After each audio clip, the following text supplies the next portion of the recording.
Hello दोस्तों, स्वागत है आपका हमारे यूट्यूब चैनल में। आज हम एनिशिएंट हिस्ट्री में मौर्यकालीन व्यवस्था के बारे में पढ़ेंगे। यह हमारा एनिशिएंट हिस्ट्री से संबंधित 13वां वीडियो है। आप इससे पहले के वीडियो हमारी प्लेलिस्ट में जाकर देख सकते हैं। पिछले वीडियो में हमने मौर्य साम्राज्य में अशोक के इतिहास को देखा था।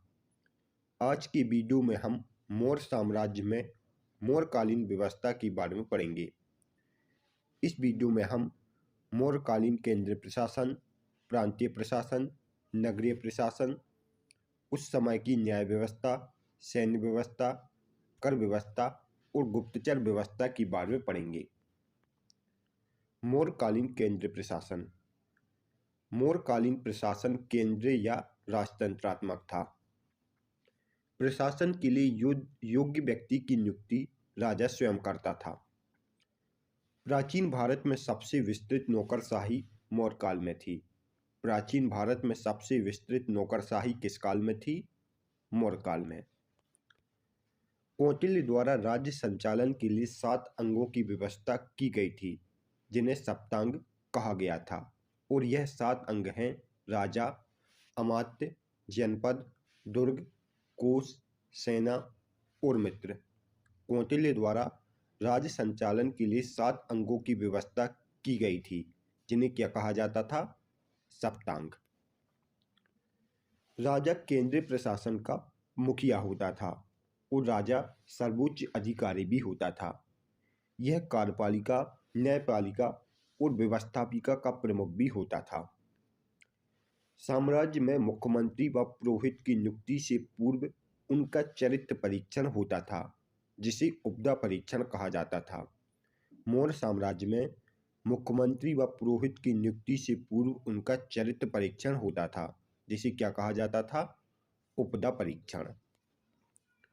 केंद्रीय प्रशासन के अंतर्गत एक मंत्री परिषद होती थी, जिसमें सदस्यों की संख्या 12, 16 या 20 हुआ करती थी।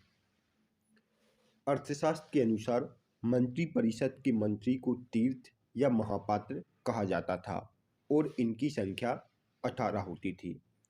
अर्थशास्त्र के अनुसार मंत्री परिषद के मंत्री को क्या कहा जाता था? तीर्थ या महापात्र, और इनकी संख्या 18 हुआ करती थी।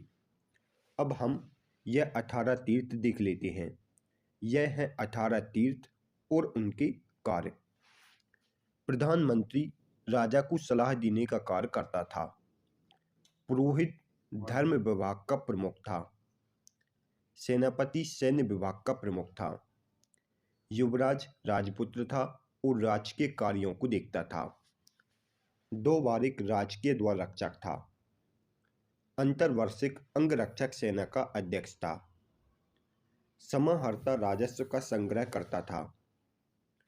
संधिदाता राजकीय कोषाध्यक्ष था और प्रशासता कारागार का अध्यक्ष था, जबकि फौजदारी न्यायाधीश का अध्यक्ष प्रदिष्टि था।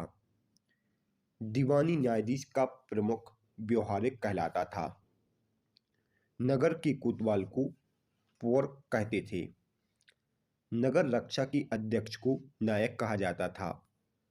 उद्योगों के अध्यक्ष को कर्मांतिक, मंत्री परिषद के अध्यक्ष को मंत्री परिषद अध्यक्ष, पुलिस विभाग के अध्यक्ष को दंडपाल कहा जाता था। दुर्ग के रक्षक को दुर्गपाल और सीमावर्ती दुर्गों के अध्यक्ष को अंतपाल कहा जाता था। यह सभी तीर्थ आपको और उनके कार्य आपको याद रखना है।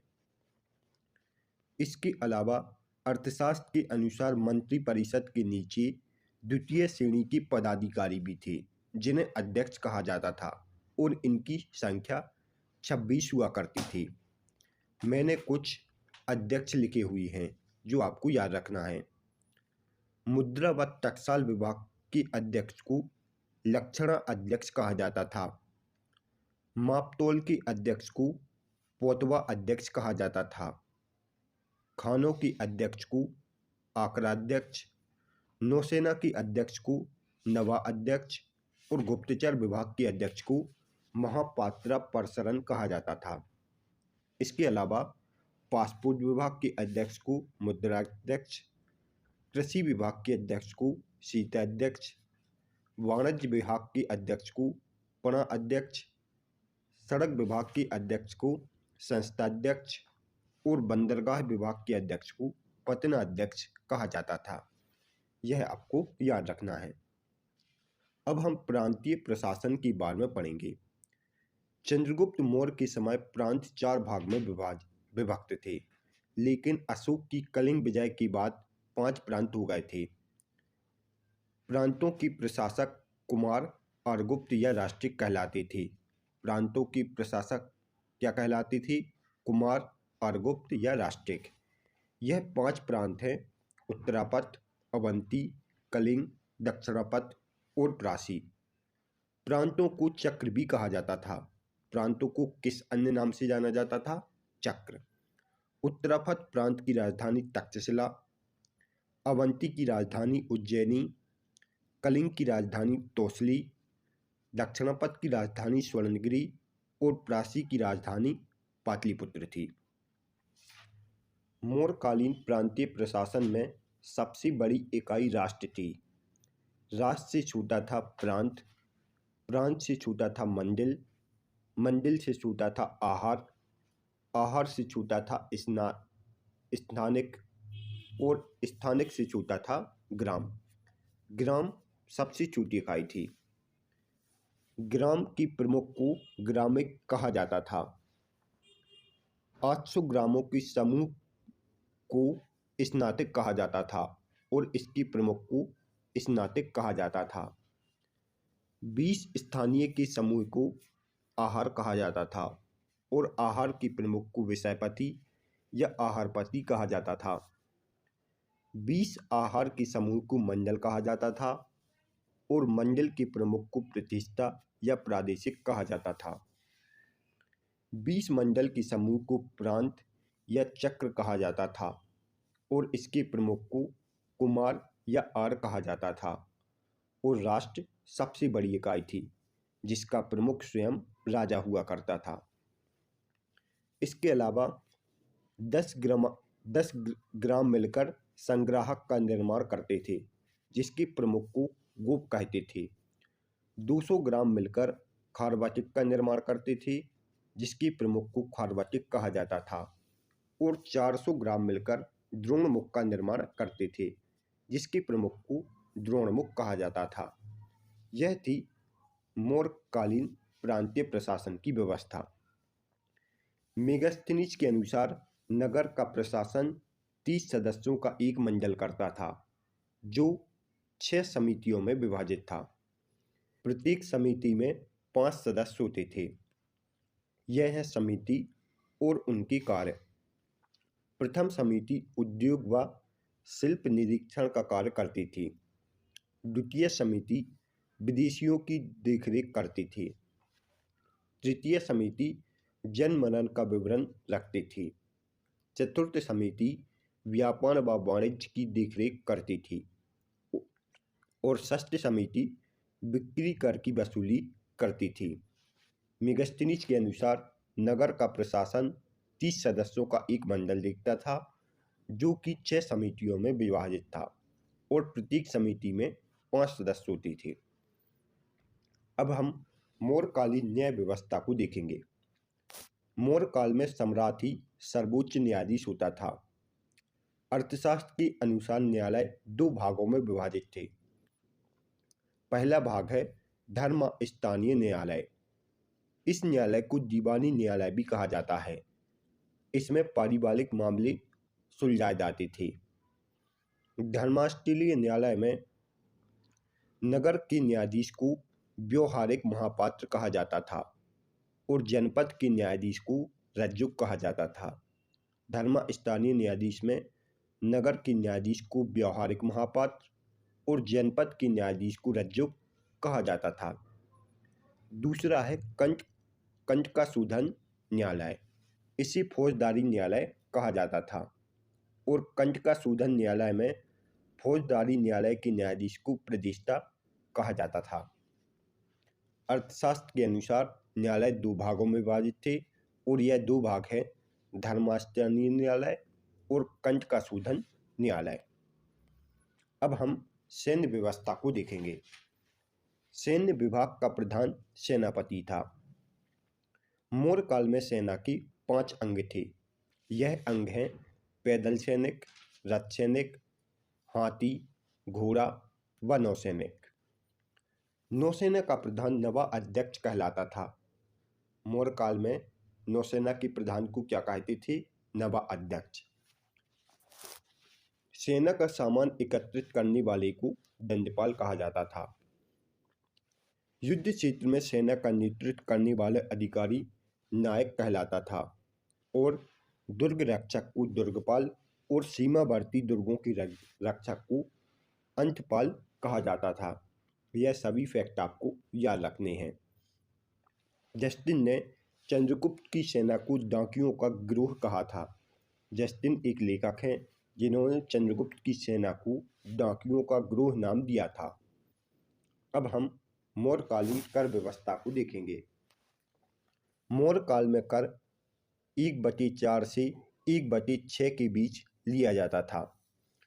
मौर्य काल में सरकारी भूमि को सीता भूमि कहा जाता था। उस समय बिना वर्षा की अच्छी खेती होने वाली भूमि को अदेव मात्रक कहा जाता था। बिना वर्षा की अच्छी खेती होने वाली भूमि को क्या कहा जाता था? अदेव मात्रक। कृषि विभाग के अध्यक्ष को सीता अध्यक्ष कहा जाता था। किसी विभाग के अध्यक्ष को क्या कहा जाता था? सीता अध्यक्ष। इसके अलावा भू राजस्व को बलि, भूमि कर को सीता, आयात कर को प्रवेश और निर्यात कर को निष्क्रम्य कहा जाता था। मौर्य काल में गुप्तचर व्यवस्था। अर्थशास्त्र में गुप्तचर को गूढ़ पुरुष कहा गया है। गुप्तचर विभाग के अध्यक्ष को महामात्य सर्प कहा जाता है। गुप्तचर विभाग के अध्यक्ष को क्या कहा जाता है? महामात्य सर्प।